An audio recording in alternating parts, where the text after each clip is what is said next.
ఒక శ్రీమంతుడు తన పక్క గ్రామంలో జరుగుతున్నటువంటి జాతరకు వెళ్ళాడు.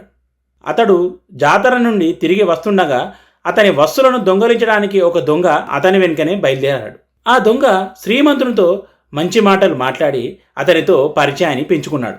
ఇద్దరు కలిసి రాత్రికి ఒక సత్రంలో బస చేశారు. అయితే ఆ సత్రంలో అందరూ నిద్రపోయిన తర్వాత ఆ దొంగ ఆ శ్రీమంతుని యొక్క డబ్బు కాజేయాలని చెప్పి ఆ డబ్బు ఎక్కడుందో అని చెప్పి మొత్తము వెతకసాగాడు. ఆ దొంగ ఎంత వెతికినా శ్రీమంతుని దగ్గర ఏమీ దొరకలేదు. తెల్లవారుజామున ఆ దొంగ ఆ శ్రీమంతుని నిద్రలేపి, ఇక్కడ దొంగలు ఎక్కువగా ఉంటారు, మీరు మీ సంచిని జాగ్రత్త చేసుకున్నారా అని ప్రశ్నించాడు.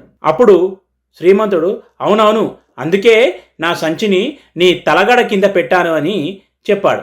ఇదిగో చాలా జాగ్రత్తగా ఉంది చూడు అని దొంగ తల కింద పెట్టుకున్న తలగడ కింద నుంచి ఆ సంచిని తీశాడు బయటకు. డబ్బు సంచి రాత్రంతా తన తల కిందే ఉన్నప్పటికీ దొంగకు ఆ విషయం తెలియక ఇతర ప్రదేశాలన్నీ వెతికాడు. ఫలితం లేకపోయింది. అదేవిధంగా మానవుడు తనలో అంతర్గతంగా ఉన్న ఆత్మశక్తిని గుర్తించలేక బాహ్య ప్రదేశాలలో వెతకడానికి ప్రయత్నిస్తూ ఉంటాడు.